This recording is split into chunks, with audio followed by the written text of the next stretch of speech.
President. It really saddens me, because if that revenue was collected in a transparent and verifiable manner, then Mr. President, some of these bills would be taken up by the counties and it will not come to you in the national government so as to pay those bills, Mr. President. Those are the only questions which I had. Thank you. Thank you, Alai. Edith? Yeah, thank you for the chance to ask a question. Edith, Hello. are you with us? Can you hear me? Yes, I can hear you. Can you hear me? Okay, let's go to Gray if Edith is not responding. Hello, hello, hello. All right, thank you so much. Hello. Hussein, this is Grayson. Hussein, can you hear me? Oteru unanisikia?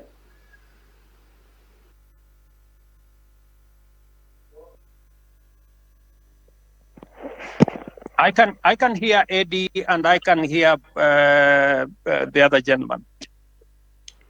I'd like to ask my question if you can all hear me. Okay, let's have one person speak. Gray, speak. All right, thank you so much, Hussein. Edith, I'm sorry. So, Your Excellency, my name is Grayson Marwa. My question to you is one, and my question is on this very, very emotive and very, topic that we love talking about as a country, which is corruption. I know you stand on corruption. You have spoken about it many times. You don't condone corruption. You don't want corruption to happen in your government. But then I want to point out something.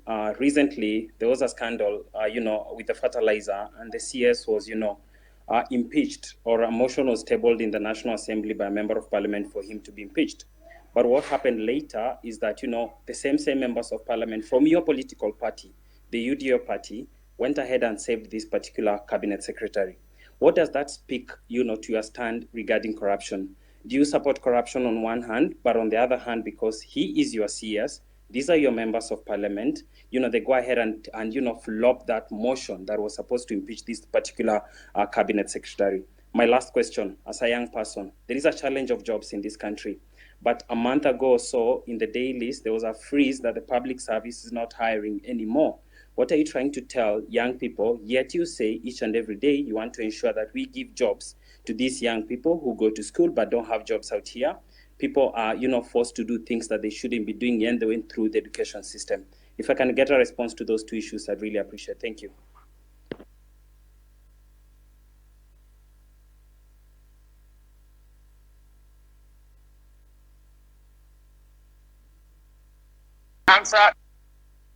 Do I answer those, or I thought you said we take three people? Can we take maybe Eddie? Eddie was somewhere. There is a lady called Eddie was somewhere or something.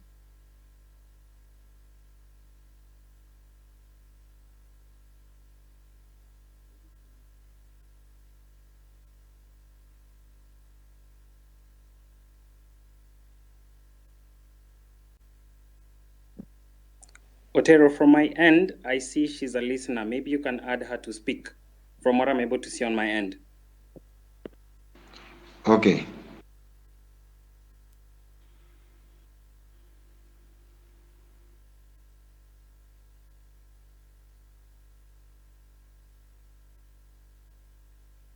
As we wait for the engagement, can I proceed and answer?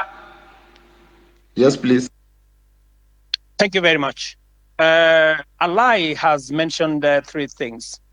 Mr. Alai, I want to tell you, Mheshimiwa, that I am acutely clear that even if I don't succeed, I want Kenya to succeed. I'm very clear about is what do we do to change the status of many Kenyans. Intern doctors. There was a long conversation with intern doctors. I made sure that they were attended to. I met the leadership of the intern doctors myself, finally, and we did make an agreement on how to sort out the intern doctor situation, including I have factored in this budget with their concurrence. When I agreed with them, that we were supposed to sort out their arrears in 3 years. I offered to sort them out in 1 year after I engaged with them, and the money is in the budget as I talk to you, I have even today decided that even with a cut of the finance bill, I will still make sure that they are sorted out. The issue of pending bills. You know, my good brother, we have pending bills in the region of 650 billion. It is the reason why I appointed Mr. Ouko, our former Auditor General, to interrogate all the pending bills for purposes of making sure that we can pay them.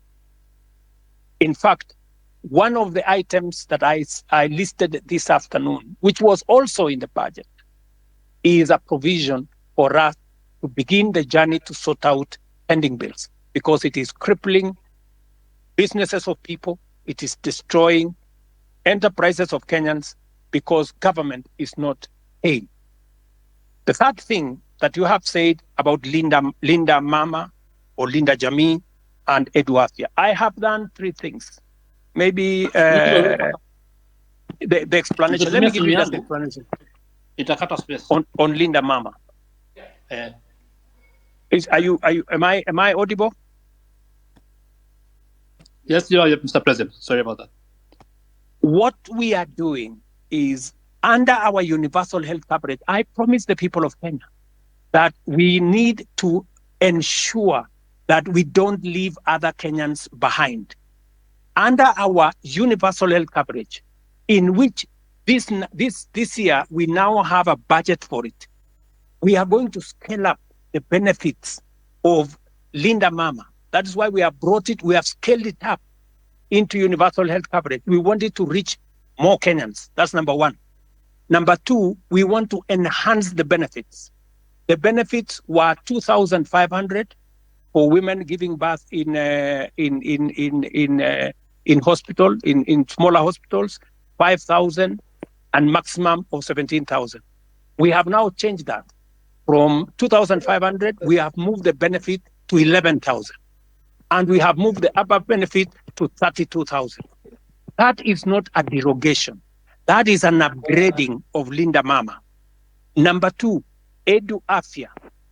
What we are doing with Eduafia is that we are universalizing the universal health is universalizing insurance, so that every Kenyan, and you know, I made this absolutely clear, and that is why we have changed the law, so that not just the students who are in school, but every Kenyan, even those who are not in school, will now be beneficiaries of our chief social health. We, instead of having NHIF, we are now going to have social health insurance fund, which is going to cater for everybody, to universalize access. So on both cases, Mr. Alai, we are not derogating, we are upgrading and making sure that universal health is available to many Kenyans. Finally, on Nairobi, on source of revenue, I thought I heard the governor say the other day that he had increased it, he had raised more revenue than was ever raised. I'm not sure about that. But I want to tell you that that is a Nairobi County affair. You, Mr. Alai, should not be asking me. The public should be asking you, because you are the person. You are the person responsible. You are the representative of the people. You should answer that question. You should be the one to interrogate the county government. It is your responsibility of oversight. It is your responsibility of representation. It is your responsibility of legislation. You should legislate how the county resources are raised. You should oversight the county government to collect it. I just want you to take up your job and do it. Let me, Gray Marwa has asked me two very important questions. Marwa, these are very important questions about corruption. Let me say the following, just three things first. Number one, I said before that corruption must be dealt with firmly and decisively. And that is why my act number one in office, the two acts that I did in office when I came into office was number one, to make sure that I give financial autonomy to the police so that they can pursue corruption to the extent possible, and that they don't have to come back to me, and nobody in my office will control the police in as to who they want to prosecute. That's number one. And I signed, and the budget of the police is run by the IG at the moment, and they are free to go after everybody. That's number one. Number two, I made sure that the judges that had been denied the opportunity to serve and to empower our judiciary, I signed them, and I made sure that they have been gazetted and they went to work. I did not stop there. I have enhanced the budget of the judiciary from 18 billion to this year. I wanted to be at 25 billion. Unfortunately, it may come down because of the finance bill by about $1 billion or so. Number three, I am the president who has sworn in the highest number of judges in 2 years in the history of Kenya. I have sworn in maybe 46, almost 50 judges, because I have agreed with the judiciary that justice delayed is justice denied. And therefore, I want to make sure that becomes the case. Number four, on the specific incident of what happened with fertilizer, I want to tell you, as I tell the people of Kenya, those where evidence has been gathered, sufficient evidence has been gathered, they are in court. The CEO, the general manager, and 7 other staff of the National Cereals and Produce Board are already in court. The minister was taken to parliament to answer for political responsibility, that to make sure that his oversight role was in question. I want to tell you this, Gray, that we are a country of the rule of law. When a person has been, when allegations are made against a person and they are not verified, there is no way that such person can be held to account. But when they are verified, like the case of the officers who worked under the minister that were verified, they are in court. I want to tell you, if a minister, if a principal secretary, if there are verified allegations of corruption against any cabinet minister and or any principal secretary, the day they are taken to court, I will fire them. I will not wait for the court process, because there will be an element of confirmation that these are people who are corrupt. Let me talk about jobs. And you have said correctly that the public service has issued a circular that there will be, there is a freeze on jobs. The public service has a freeze on jobs at different levels. People who are employed at entry level, and the space around jobs is huge. Government can only hire a very small fraction. My intention, my plan, is to make sure that government facilitates the economy, facilitates the private sector, facilitates the entire enterprise space to create more jobs. It is the reason why I made a deliberate commitment to the people of Kenya when I went for the elections, and I said I will focus on creating jobs. And if you want me to explain to you the areas where I am focused on creating jobs, I will. If you want me to tell you how many jobs I have created in the 2 years that I have been in office, I will tell you, from housing, from digital jobs, from going to manufacturing, all the way to export of labor. I will tell you how many jobs I have created, and I have every intention to make sure that as many Kenyans as possible have an opportunity to have an income so that they can contribute meaningfully to the development of our country. Thank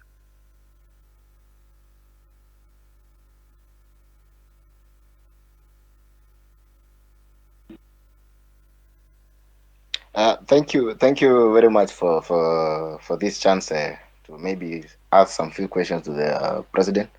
I'll be very brief. I only have 3 questions to make.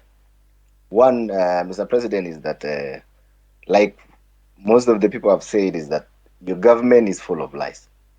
Because of one, I want to put it clear that when Finance Bill 2023 was passed, we believe that the revenue that was going to be collected during that period were going to be used for development. Personally, I come from a Masab constituency, and on February of last year, CS for Transport Bonamurkomen came to Kabiet Shrines and promised us that there is a road down there that's going to down from Kurgung to Chepterway coming down to Kapkatembu. He said personally that since that this is a road that was left midway by the contractor, he was going to send the contractor in a record 3 months to be on site so that the road can continue so the contractor can start the construction. Up to now, we still haven't seen that. So that basically tells you that that is a liar. Number 2, I think the Gray has talked about the issue of fertilizer. You've said, Mr. President, that if you find that there is a case against the said minister, you're going to fire him. There's a case that has been filed by the Law Society of Kenya against the Minister of Agriculture. If kindly, we can tell the minister to step aside so that, trying to investigate someone who is in office becomes very hard. So let the minister step aside so that we can continue with the investigation. Number 3, I would want to talk about the arrogance. The arrogance that is in your government. I have heard Mr. President say that the issue of Finance Bill 2024 was, I think it was packaged in a way that maybe you should have done it better. Yes, you should have done it better. The reason being, the people you sent out there, since like the MP for Molo, on the issue of motor vehicle levy, at some point in the TV, he told people that, if you cannot be able to pay that, just leave your vehicle at home. That is the arrogance that was being displayed. The leader of majority in parliament, Kimani Ichung'wah, even went out on a podium, said that, these are the GENZs, they come with the phones, they go to KFC, they go, and then they come with an Uber. That is the arrogance that fueled all this anger that you're seeing in people. And then lastly, on the issue of, I come from, this region of Uasin-Gishu and maybe Nandi and Uasin-Gishu. There was an issue of the Finland scam that happened. There's a case in court. Parents paid for the money. The case is dragging in court. So actually, what you saw in Elred, I think it's more of, it wasn't even more finance bill. It's the anger that has been building up. It's been building up. So people were really angry because they've paid, people sold their land. The issues are still there. Nobody's talking about. We have a case that is in court. It can drag to 5 years. So what happens with the money that has been lost, that someone was going to go to school tomorrow or by next year, maybe they would have graduated. So I think those are the issues that I have. I want you to address in regards to the areas that I have mentioned. Thank you.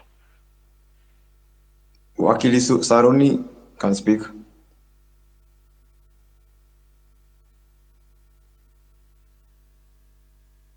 Thank you very much, Your Excellency, for this opportunity to address you, and thank you very much, the host, Hussein and Osama. My name is Jesse Saruni, or rather Wakili Saruni. I am the president of University Students in Kenya, KUSO.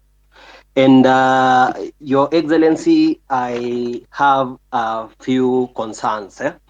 But first, allow me to give you a background of why, in my opinion, I feel comrades were very disturbed about the finance bill.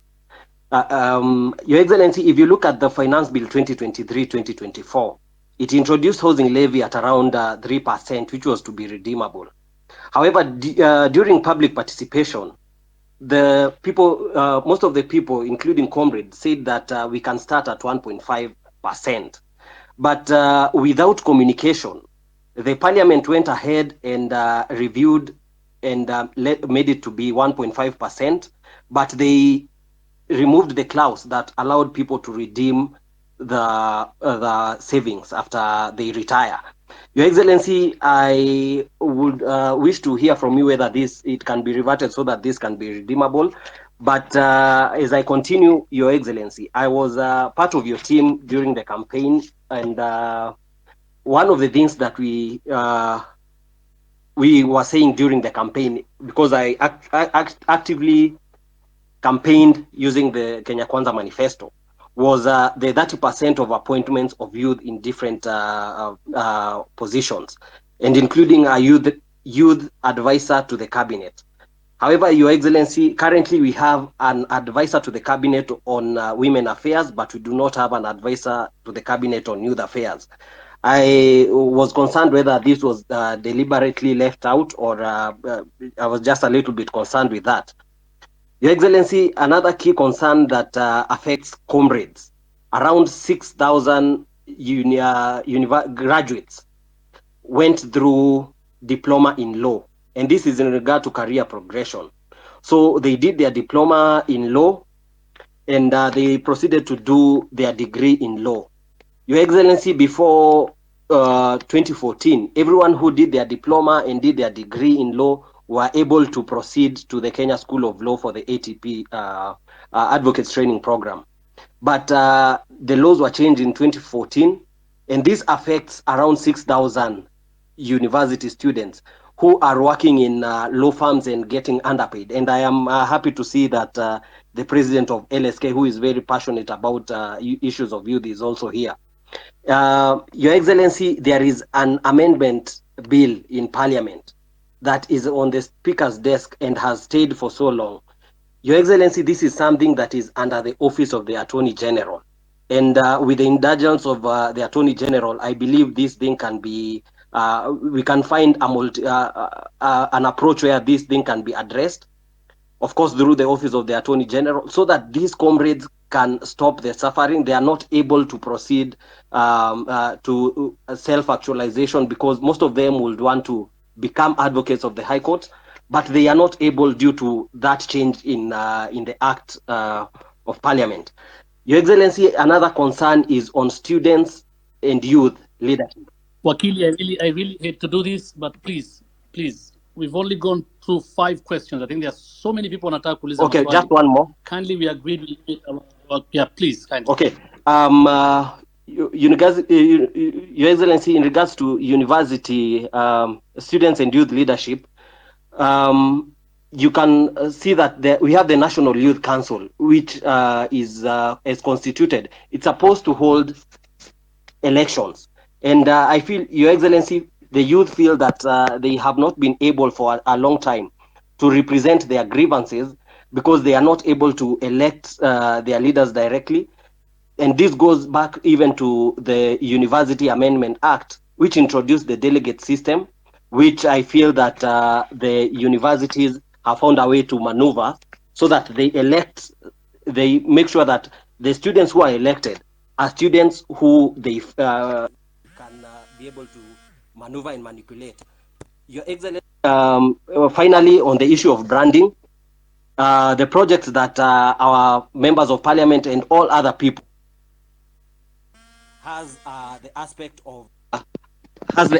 of when the projects are complete, people tend to brand their names on these projects.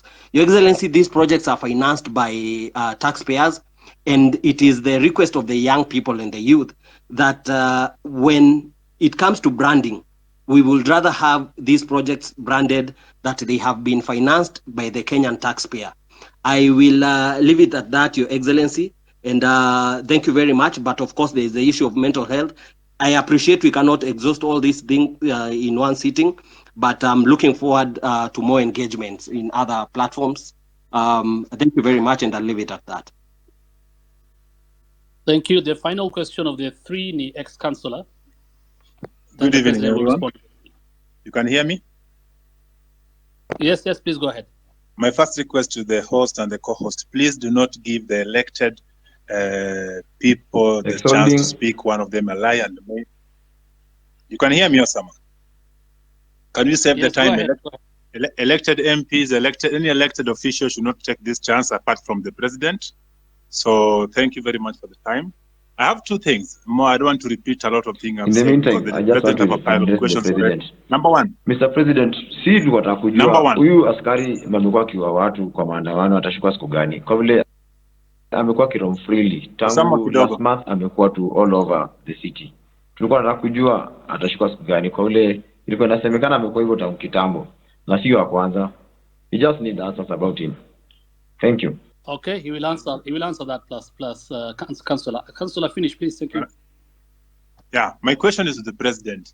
Why is it that the things you're asking about today are not new things? They are things you did promise in your campaign, and the other time you are being played with videos of you saying the same thing. You had to find a way of not listening to those videos. The one thing that you promised us, one of them is corruption. Your people around you, you've addressed this one. You can't tell me out of the 100 people you have around you, 90% are corrupt or have story of corruption, and you are doing nothing about them. I'm a medic by profession, and the issue of NHIF, which is moving now to shift. I read list the last 2 days of millions, 300 millions, another 900 million today, disappearing to wrong or fake claims. I'm wondering, if the change from NHIF to shift, will it improve or just another way to get more money for people around your circle to buy houses, buy big cars, and laugh at us? Now, Mr. President, Councillor, you are here. Those are about two questions. Now let's have the president answer. We don't have a lot of time. We have tunawatu wengi. They need to ask questions to the president. Please let the president respond to that. If we get a chance, another chance, utauliza swali ya tatu tafadhali. Very much. President, thank you very much, good people. Let me start with the gentleman. I didn't get his name from Osop. And that gentleman says we have too many lies flying all over the place. Let me just state. Let me just put it clearly. So many people have spread this story about William Ruto not telling the truth or making fake promises. I made a commitment to the people of Kenya that there will be a hustler fund. Today, there is a hustler fund that takes care of 2 million Kenyans. I made a commitment to the people of Kenya that fertilizer is going to come down. It has come down from 7,000 to 2,500. I made a commitment to the people of Kenya that we will have a housing program. Today, 103,000 houses are being built with 160,000 young people, real people, engineers, architects, quantity surveyors, plumbers, technicians working. I made a commitment to the people of Kenya that we are going to sort out matters in the education sector.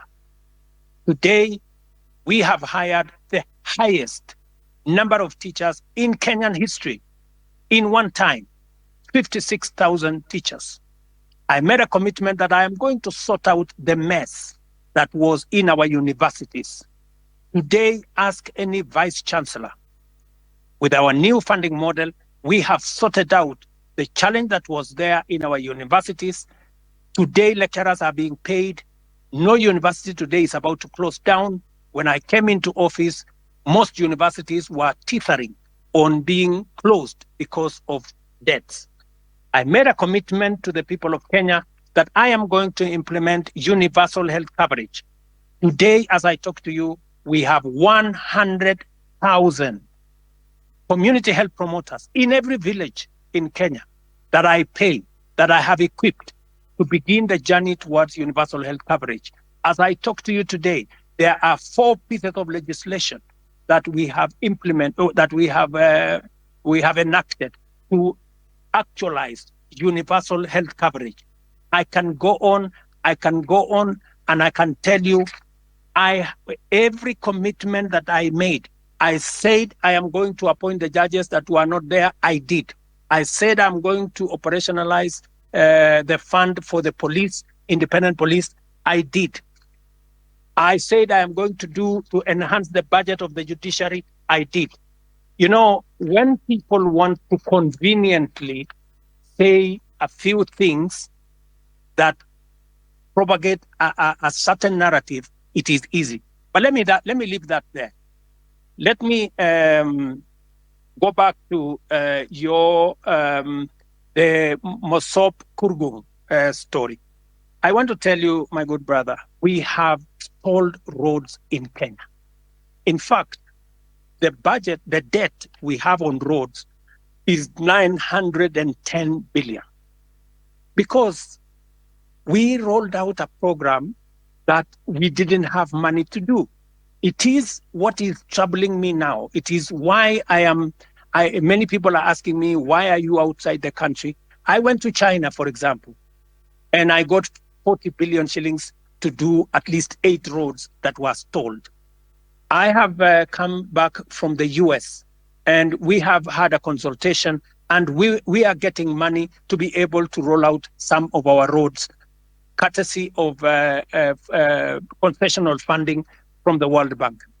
I have had conversations with the president of Germany, and they are giving us money under the same program for us to be able to meet some of our programs. I want to tell my good friend from Mosop that we are focused on these areas. These roads did not stall yesterday. These roads have stalled for a while. We are figuring out how to make sure that we deal with that situation. And my apologies that maybe the minister did not keep his word, and I'm going to remind him.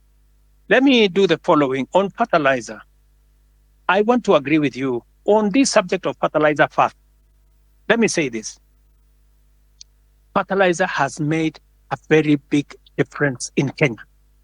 Because of our program on fertilizer, we have managed to increase our food productivity. For example, on maize alone, from 44 million bags to 67 million bags last year. This year, we are going to pay the highest bonus ever in Kenyan history for our tea. In fact, our tea production, because of the support we gave KTDA, has increased from last year. It was 180 billion shillings that we collected from our tea. This year, it's going up to 210 billion. On coffee, the average payment of coffee last year was in the region of 70-80. As I talk to you now, because we supported our tea farmers, the average payment for our coffee is in the region of between 100, 120, in some very good cases, 129 shillings per kilo. The whole array of what we have done with fertilizer is phenomenal. And therefore, I understand when somebody like my friend from Morsop gets annoyed when there are people who want to sabotage a program that is making a very big difference in Kenya. And that is the reason why I didn't delay 1 minute. When this issue of fake fertilizer came into the public, all the officials that were involved in it at the National Cereals and Produce Board were charged. When the minister is when there is evidence gathered enough for the minister to be held to account, I want to promise you that I will fire him, and any other minister for that matter, if there is sufficient evidence to hold anybody accountable. Arrogance. I agree with you that not everybody understands communication. Let me tell you, my good friend from Mosop, the day you become a public speaker, you will know how easy it is to make a mistake in the public. Sometimes you say things that you did not mean, but it comes out very badly. So whether it is the member of parliament for Molo, the member for parliament for Molo is a young man. I can tell you that young man is doing his very best. In fact, when I made him the chair of finance committee, many people told me he was too young. I shouldn't have made him. But I wanted to test also young people. And I wanted to mentor young people. And I want to say, he has made mistakes. But I want to tell you that young man is bright. He has a bright future. He made mistakes. I will apologize for him. Maybe he said what he shouldn't have said. But they are among the young people I am mentoring so that they can become leaders tomorrow. Same case with my friend Kimani Ichung'wah. In fact, after he made that statement in, I think it was maybe in Baringo or somewhere, I called him. I told him, look, this is not how to engage the public. If you follow the next day, he had managed to correct his statement, and he had done, an about turn of some sort. Because let me tell you, my good friend from Osop, I have also one duty as a leader in Kenya. I have a duty to mentor other leaders. They will make mistakes. They will demonstrate, maybe some arrogance, maybe either inadvertently or in whatever manner.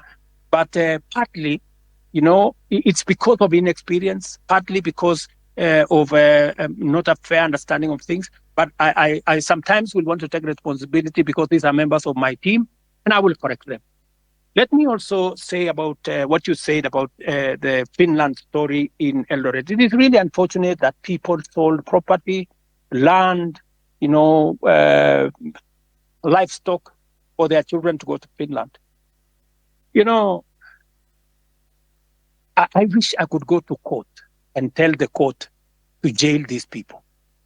Unfortunately, there's something called rule of law. There's something called due process. If these people had not been arrested, if nothing had not been done about it, then I would think that there would be a matter. But these are people who have been arrested. They are, as I talk to you, presently in court. They are being taken through due process. And I am very confident that if they are guilty, the law is going to deal with them. Let me go to Saruni, Wakili. You said about the 1.5. It is true. There was a proposal of 3%. The public told us that we do not want a levy. If you want, collect a tax, reduce it to 1.5. So both reduction to 1.5 and changing to a tax was actually coming from public participation. This is what the public said. If the public are going to make a different suggestion going forward, we will respect what the public will have said going into the future. Am I still audible? Yes. Yes, Okay. yes, Your Excellency. Let me say this. I agree with you, my friend, that I said that I would have an advisor in my office for young people. But maybe I did something different. I gave many young people. If you go to parliament, if you look at the leader of Senate, if you look at the leader of many committees in parliament, I made young people. If you look at my deputy comptroller of State House, these are young people. I decided to have more more principal secretaries. If you look at the profile of my principal secretaries, you have people in their 30s, many of them serving in substantive positions. In fact, many people were asking me whether these girls, some of them look like they are, or these boys, whether they can be principal secretaries. And I am very proud of them. They are doing a wonderful job. But that is something I will consider, Saruni, that as way of keeping a promise, I think that is something I need to consider. And thank you very much for your feedback.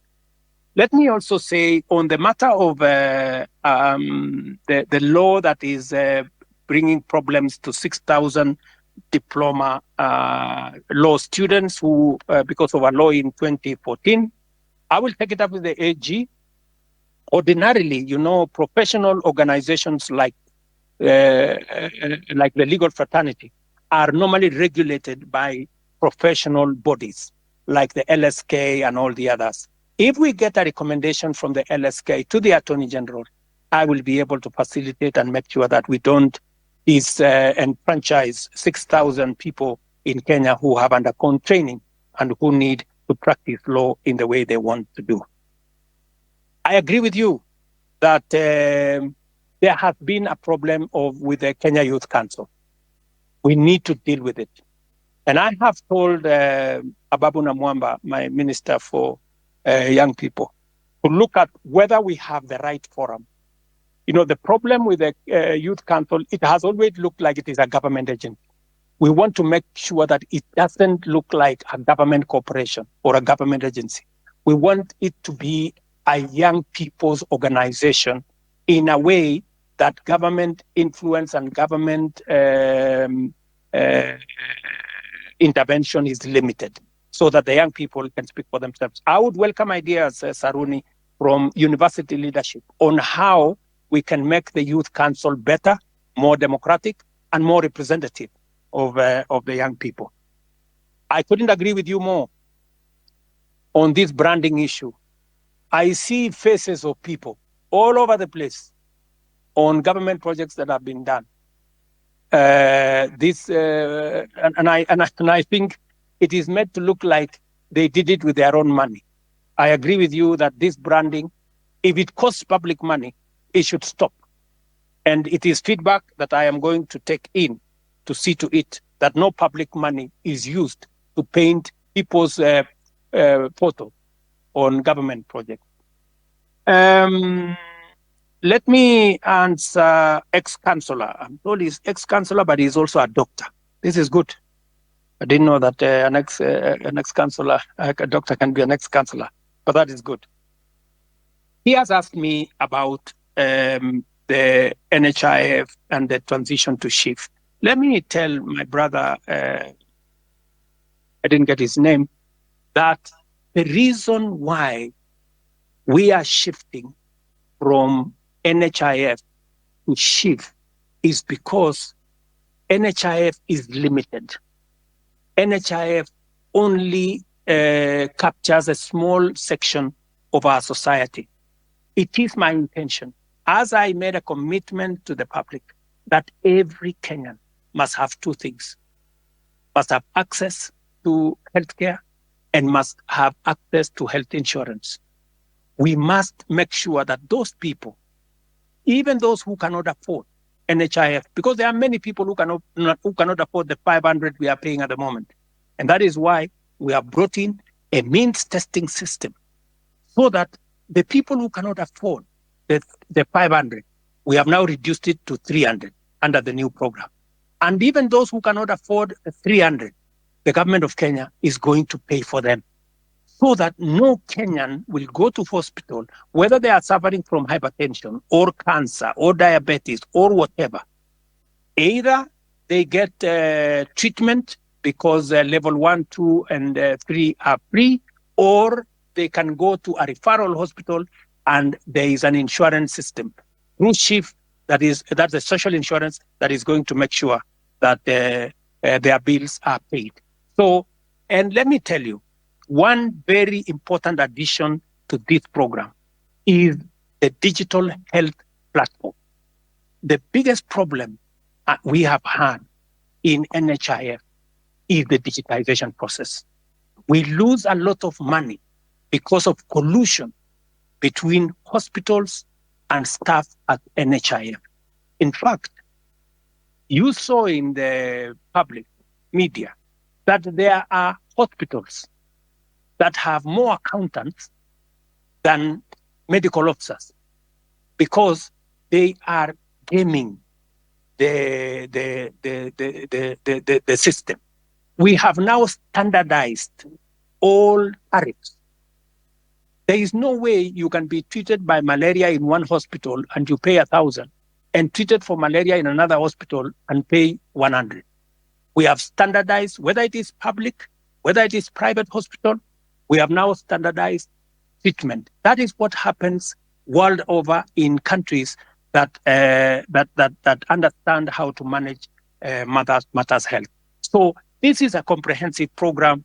It is one program that will change the face of Kenya. Kenyans will no longer have to sell their land, sell their property to go and pay for hospital bills. We will, all of us, stop these harambes and the public collections that we are collecting to go and deal with people. So, my good friend, this is the plan. We have gone through it with Parliament. We have enacted 4 pieces of legislation. It was my plan to launch it on the 1st of this month. Unfortunately, because of the challenges we've gone through with the finance bill, we have shifted it to begin 1st of October, but the process of registration has already started. I think we are on day 4, and already over 100,000 Kenyans have been registered. So, and I want to encourage all Kenyans to register so that we can be able to plan for our health together as the people of Kenya. And we can even plan for our health commodities, and we can be able to secure everybody from matters illness. Thank you very much. Not finish my questions. So as I continue, I know, but my main point was corruption, whether it's an HIF or chief. I told you 300 million paid to fake claims, around 9 million today, early in the morning. Will this stop in the new system? Is that since you came into power now 2 years ago, the only thing you keep mentioning is the price of unga going down and the housing project, which we do know very well will not be occupied with the common mwananchi like me. So do you have another project that you can always tell us? The things you promise, a lot of things, from police killings, that things are happening. Which one are you going to address other than the two of price of unga and housing? Now, in the police thing, there's somebody, as someone has told you, you have not addressed, someone was asking, there's a police that killed somebody, is believed to have killed the first Rex, the first death of the protests. Still roaming. Yesterday, the other day was seen in a video shooting directly to a crowd. I didn't see the end of the bullets. I cannot tell the crowd to a wall. What is happening to this? When are these people getting arrested? What is the CI doing about them?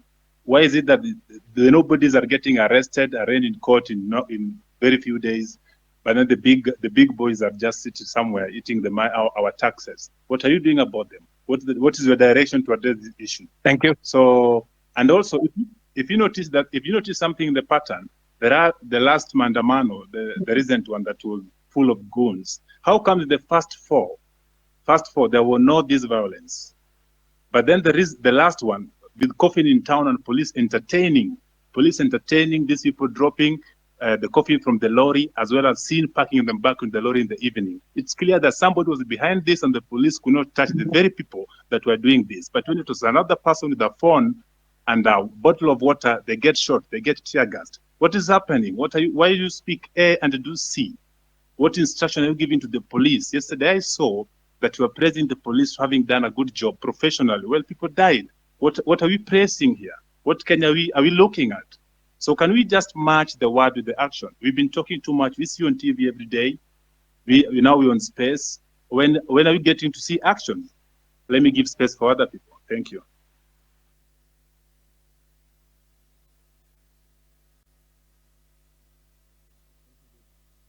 You try to reach the families of those who were shot dead by the police or injured by the police, even a single one? Have you tried to reach even their mothers?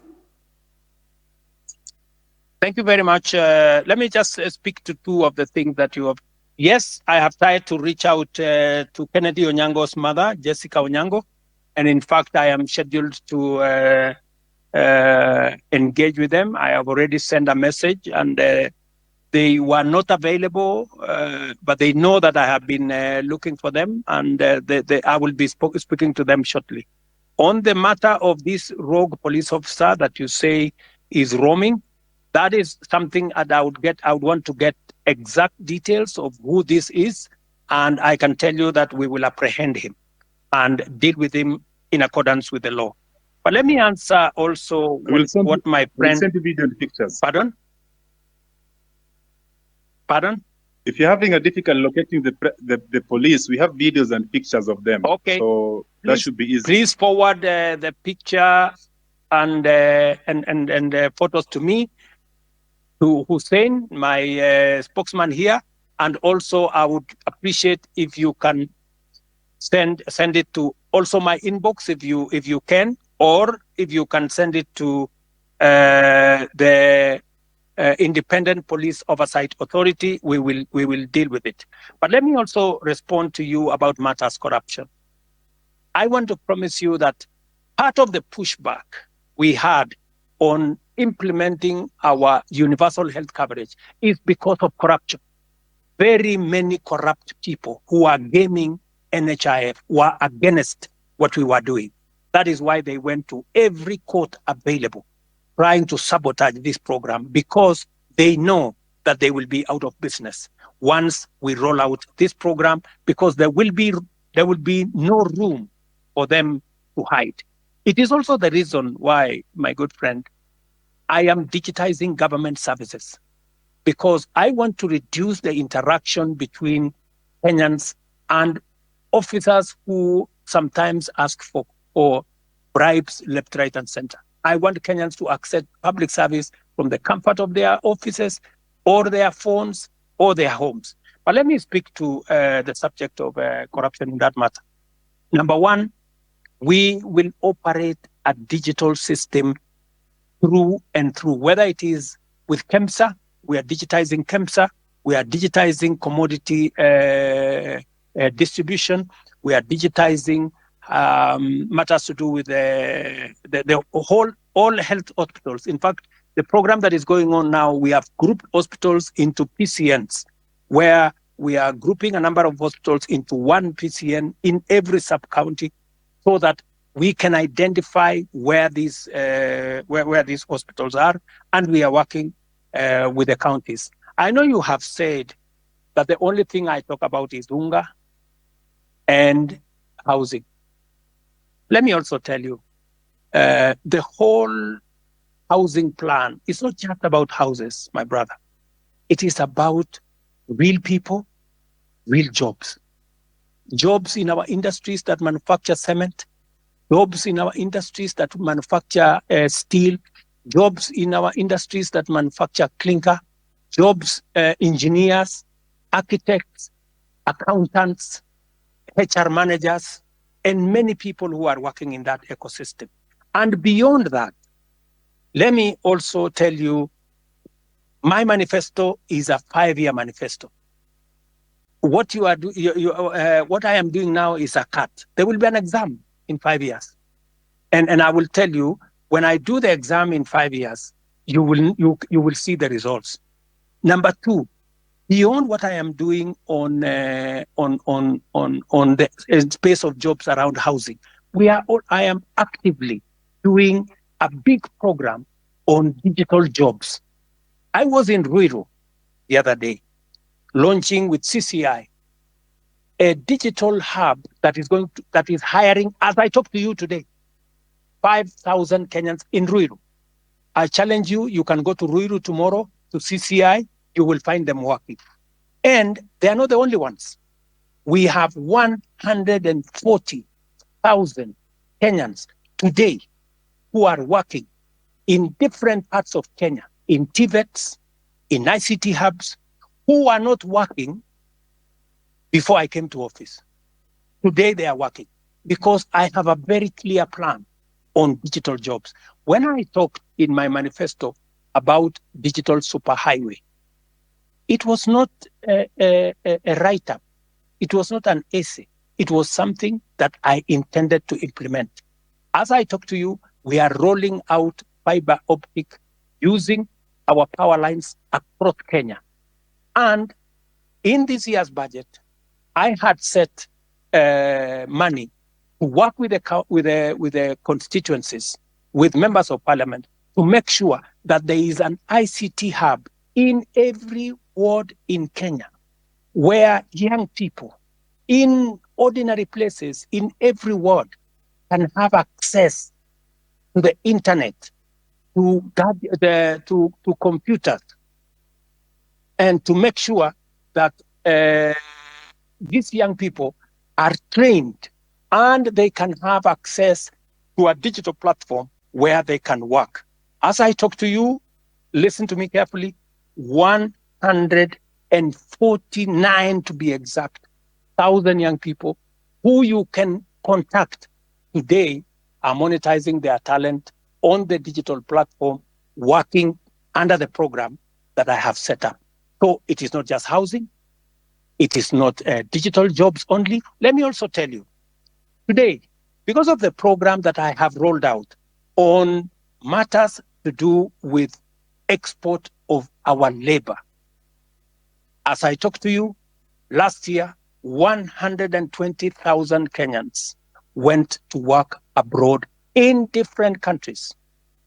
I've heard a good sister there say, what is the president doing in Germany? What was the president doing in America? I want to explain to her simply, what was the president doing in France? We are signing 19 new bilateral labor agreements that will give an opportunity for Kenyans who want to work abroad, an opportunity to export their talent. I'm talking about engineers. I'm talking about accountants. I'm talking about HR managers. I'm talking about workers in different fields who want to go abroad. And I have now begun the process of professionalizing over the last 2 years that whole ecosystem of labor and export of labor out of Kenya. That is why we are seeing an increment, not just in jobs, domestic workers, I don't know, drivers, I don't know what. The reason why we are negotiating new bilateral agreements is that we want to go beyond those workers at that level. We want to export skilled labor, we want to export professionals, and we are creating the ecosystem for that to happen. In fact, if I tell you now, if you go to www.neaims.go.ke, you will see that there are 400,000 jobs on that platform. Different kind of jobs from different countries. We are now trying to make sure that those jobs will not be 400,000, they will be 1 million, and they will be largely, as we conclude these bilateral agreements, bilateral labor agreements, they will include many professional jobs, many skilled jobs. And I want to challenge the young people listening to me on this X forum, that is an opportunity. You can go to eCitizens today and check whether what I am telling you is true or not, whether those jobs exist or they don't. And I want to challenge everybody to go to that space, because that is one of our strategies. In fact, I saw on a Friday when there was a demonstration, one gentleman from my village was interviewed, and he said, the president has failed us because there are not many jobs in Kenya. The problem is that so many people are still going abroad to look for jobs. Little did that guy know from my village that I am the one who facilitated those who have gone abroad. It is part of my strategy to create opportunities. Let me finish by saying, in this year's budget, the whole trajectory was about manufacturing. How do you create local jobs, my friend? The days when we just used to say, we are going to grow the economy and the economy is going to create jobs, that is gone. We have to be deliberate. Housing, I know how many jobs I'm going to create in housing. Digital jobs, I know how many jobs I'm going to create. Export of labor, I know how many jobs I'm going to create. Now, what I had done in this year's budget is to put a mechanism where we promote our own manufacturing, local manufacturing, using local materials, hiring local labor and local professionals, and creating local wealth.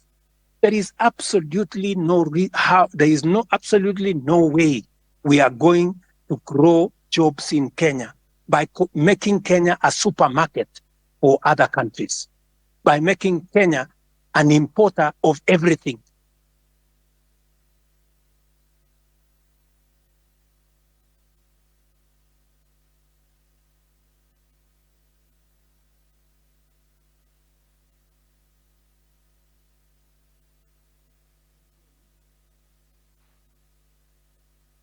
He's done.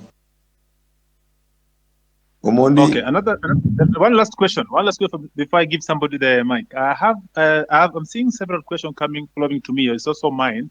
I'm made to understand there's a bill on your table about the IBC reconstitution. I'm wondering how long should this be, or rather question would be, Was it a deliberate not to assign the bill so that when your people, the people that are guiding you, people that cannot listen to us, when you want to try to send them home, we cannot because there's no IBC commission that's in place. So what is about IBC? Because personally, I come from Nyanza, so and my home MP is at Andy. But if I was coming from Nairobi or somewhere and surrounding, the MPs that really need to go home, and the law that there is no IBC to be able to do this, because they have been arrogant, playing catch on. Parliament just that passed the bill.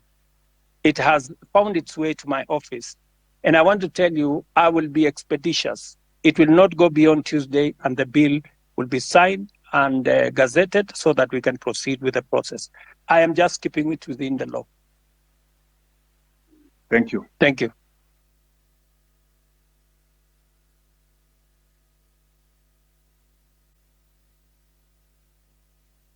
Thank you, Mr. President. I think we can get another. I'm having issues with my phone. I don't know why. Amenifanyia ile kitu. So let's.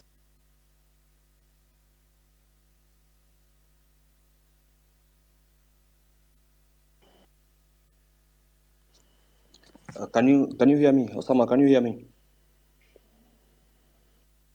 Yes, we can hear you, Mila. So mine is not, guys have said all the things that guys would have to say. Mine is, Mr. President, probably, I think I should address you as Baba Sharlin. Probably you will get where I'm coming from. And can I have your name if you don't mind? Do you mind saying your name? But if you don't want, it's okay. My name is Mila. Mila. Okay, Mila. So on the eve of the guys who are protesting to the parliament, I'm a photographer and that's what I do. And the guy who was shot, he was shot right in front of me. And it's something that has been living with me in my head since that day. And it really pisses me off. Like, I'm really pissed off. Like, the day you address the nation on that Tuesday, no one was remorseful. Like there was no, like, it's like, I don't know. It's just like life doesn't matter to you guys in the government. Okay, I'll give you that. Later you came and apologized, but still, people in your government walk to TV stations. It's like life don't matter. And that thing, it has been disturbing me because I saw the boy being killed. Even if you go back, you can go check Larry Madowo videos. He traced how the boy was. He was carrying nothing. Like literally, he was carrying nothing. I know you've spoken about this over and over, but my question is, and it's not even a question, mine is probably just go back and reflect. You are a father, you are a granddad. How would someone feel when the child is dead? I bet from where I stand, none of your government officials have even visited the families or reached out to the families from where I stand. Probably you guys just go back and reflect. Do we really matter as people who elected you? Like where do we stand? Where do we stand as young youths? Like the guy called Rex, he was a guy, Besley was a guy who was born in 2002. Now he's dead. How does the mother feel? And some of your officials work in TV stations, go on social media, and they're like, wanajipiga kifua, mtu anajipiga, and that someone was fucking, someone died. It's painful, Mr. President. And I'm talking this because I saw the boy dead. I even have the videos when the boy was shot. All I'm asking is, let's have empathy. Someone just reaching out, huh? And to the families. That's all I'm saying. Guys, go back and reflect and just have empathy. And then this thing of guys kujipiga kifua, it doesn't make sense. Someone like Nyamu, like, why is she even there? That's all I have to say.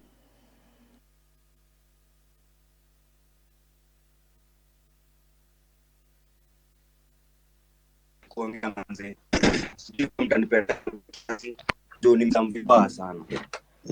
kitu ya kwanza mi sijui kizungu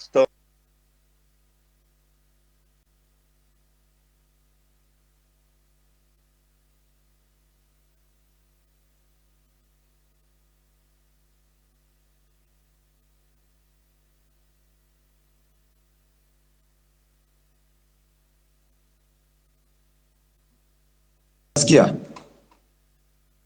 Hello. Sorry, we lost you, my friend. Tulikupoteza hapo kidogo, hatukusikia. Sorry.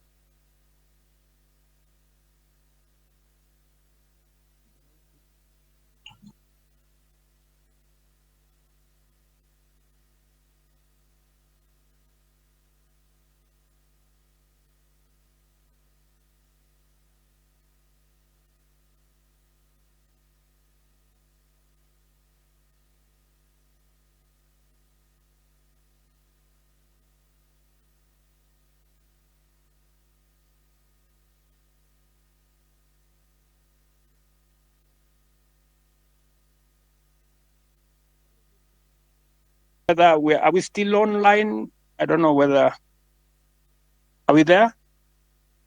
Yes, we are online. Yes, I can hear you.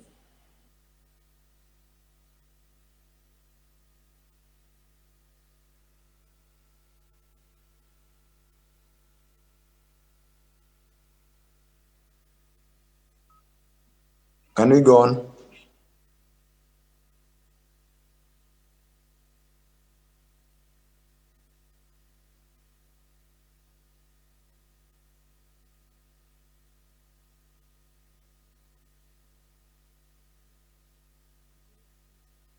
Hear anything? I don't know whether. Yes. Yes, we are on your I think end. there's nobody asking question. Perhaps I ask as we get out on the board. Maybe I'm talking too much or asking too much. Forgive me for that, but nobody's speaking. Another question is not another question that I've seen people saying or asking you rather to don't reshuffle the cabinets or the CS, moving from the one ministry to the other. You've seen that one before. What you're seeing is just transferring competence in one field to another department or another ministry. Please get new faces. You have a lot of people around you. You have brains behind you. When I was growing up, when I was young, in the time of Kibaki, I used to associate being a minister with some smart people, and you are one of those people in your sport back then. Suddenly, this day, you have people. The best they can deliver is just abuses and too much, too mouthy. Can you just bring us new people that are going to work? As recent as yesterday or 2 days ago, one of your peers came out to tell us that the money we've been contributing for the injured and those we lost in this struggle was waived by Kenyatta National Hospital and other public hospitals. She came late. The person that was in charge has been doing an excellent job. Hanifa keeps everything better than the government. Every detail spent, telling us ABC has done by her. That give us transparency, not these other people that just keep saying it. Okay, let me, Mila made a very passionate and I think correct analysis of what happened, especially of Kennedy, who died in Rongai. And I believe that he is right, you know, that's really a very regrettable situation. And I apologize on behalf of every official who should have done something about that situation. I have explained that the boy who died in Rongai was actually shot by one of the criminals who actually snatched the gun from the police. That criminal was, however, shot by the police because if the police did not shoot him, then he would have caused more deaths of more Kenyans, because these are reckless people. Sometimes some of those people are not even in their correct level of senses, and therefore it is regrettable. And I agree with you. It is really unfortunate that you watched an incident that's going possibly to affect your life for a long time. Sorry about that. And I know you have made reference to me as a father, which is true. I have 4 GENZs in my home, and I promise you they take me to task, you know, on some of these things, and I have to do a lot of explaining some of the time. And this is just the same way I'm explaining to you guys here. I agree that some of our officials are arrogant. Some of them, you know, speak out of turn, and some of them display, you know, obnoxious opulence, if I may say that, which does not just anger the public. Sometimes I call in some of those people and I give them a piece of my mind, because even Nyamu, I have had occasion to sit her down, and tell her, I mean, she needs to change what she's doing. And when you are in my position, you are also a father figure. Some of these young people, they get excited about many things, and sometimes they do the wrong things.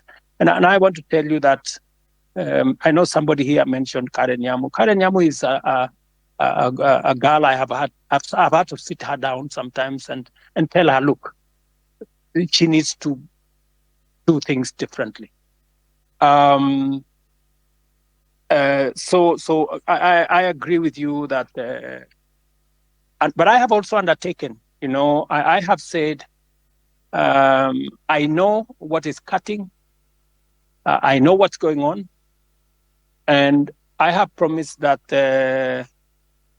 I will be making changes. I know you have said that I should not make changes. I should clean the slate clean. But you see, you don't have the job I have.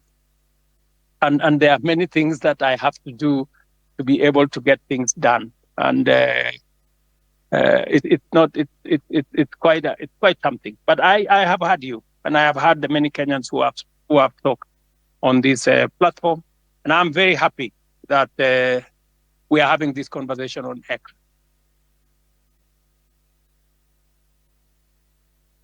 So let me, I don't know, because I had promised that I would be here up to 5. I think it is now 5:15.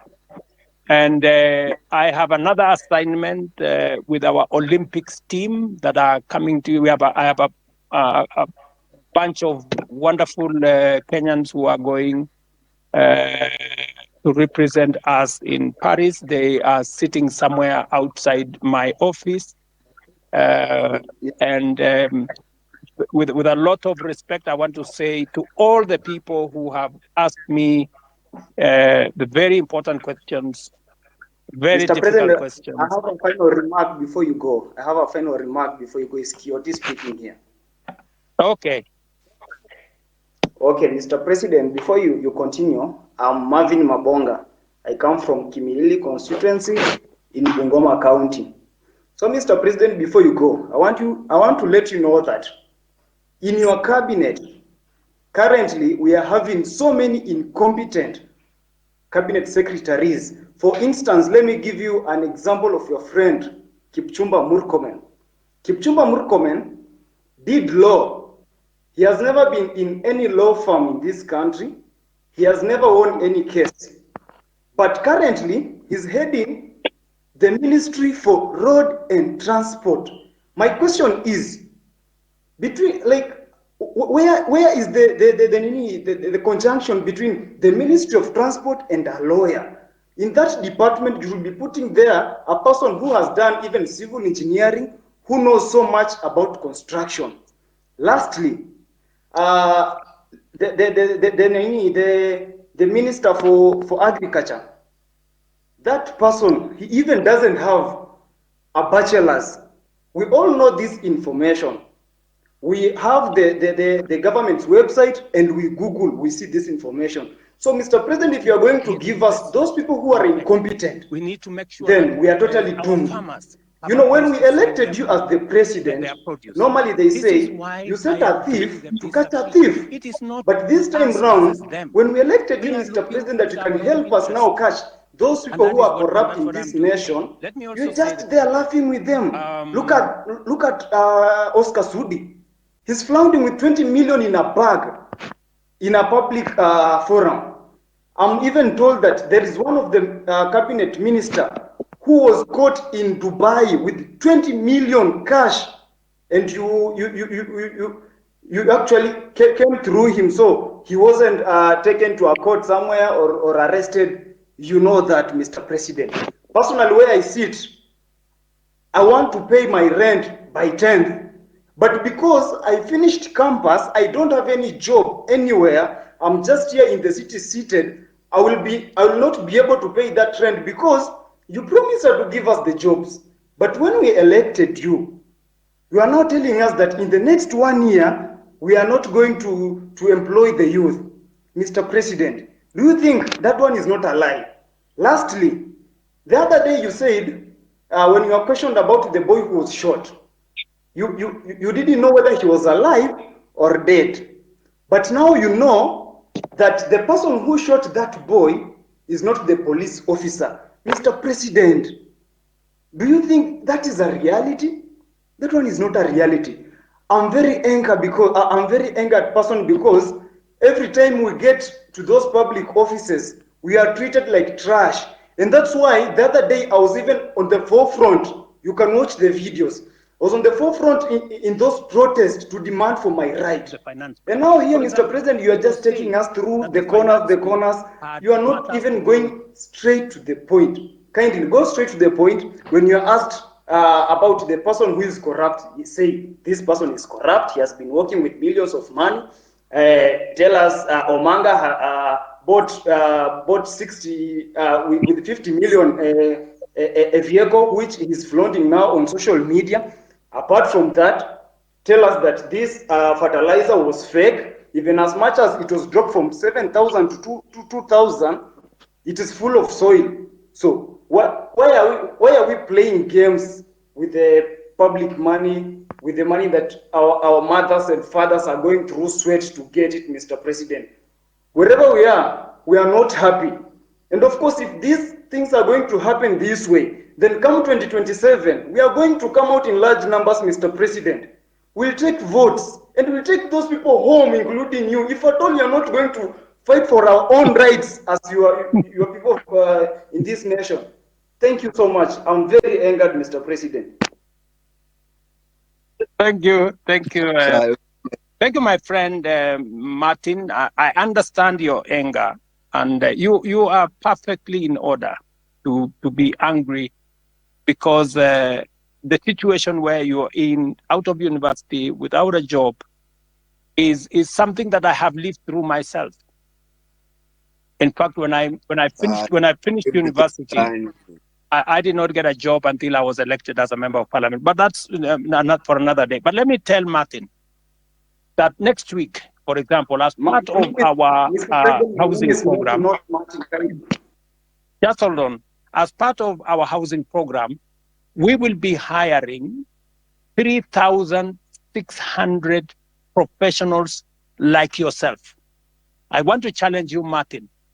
There will be an advertisement next week for engineers, architects, quantity surveyors, and many in the construction field, because we are looking for people who are going to work with our professional firms in our housing program. Let me also tell you, Martin, that we need to separate the issues that are correct and the issues that are fake news. The issue of some minister being found in Dubai, I don't know, last week, with $200 million or something, is fake news. That is not true. On matters to do with people you have mentioned were in different areas, today, I am here as a scientist, right? And many other people are doing many things from fields they did not necessarily train in, because at a certain level, it is a management issue. It is a leadership issue. It is an issue about leading an organization. So I have heard you on some of the incompetent people you have said, some of the corrupt people you have said. I have listened to you. But let me say this to the public. Of the fertilizer that we supply to the Kenyan public, almost 6 million bags bags were the ones with a challenge. We isolated the 20,000 bags. It is not even 1% of the fertilizer that we supplied to the Kenyan public. I do not want an impression to be created as though the fertilizer we supply to the people of Kenya in millions had any challenge. And when we detected a problem with the 20,000, we not only recalled the ones that had not been sold, but we made sure that our nini is on Google Map. Acha kujifanya. I made sure that any farmer who had used fertilizer that was not correct was compensated. They were given an extra bag of fertilizer for them so that they don't end up in losses. I have had you, Martin, as I have had all the good people here. But let me say this in closing.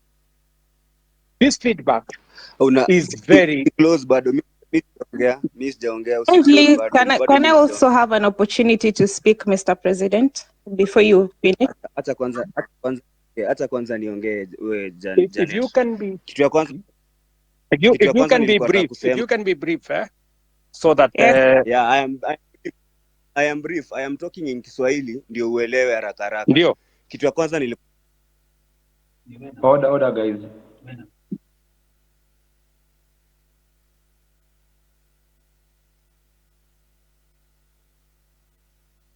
Speaking, or can I speak, Osama? You can speak. Okay.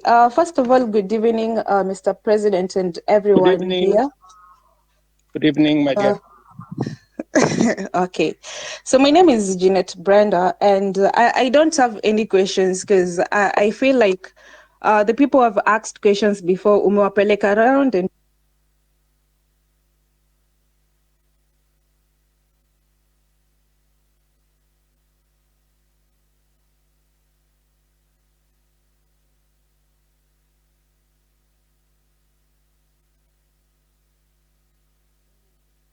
hear you. I'm sorry.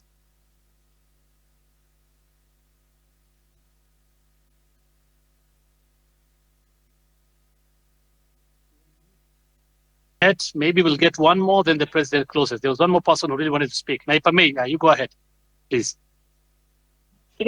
Yeah, so good evening, and thank you, Mr. President, for agreeing to come to address the nation here on space. So I have two questions I'm going to ask really quick because of time. The first question is that, Mr. President, the rules of carbon credit were being developed by the Ministry of Environment, but as youth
ni mushi.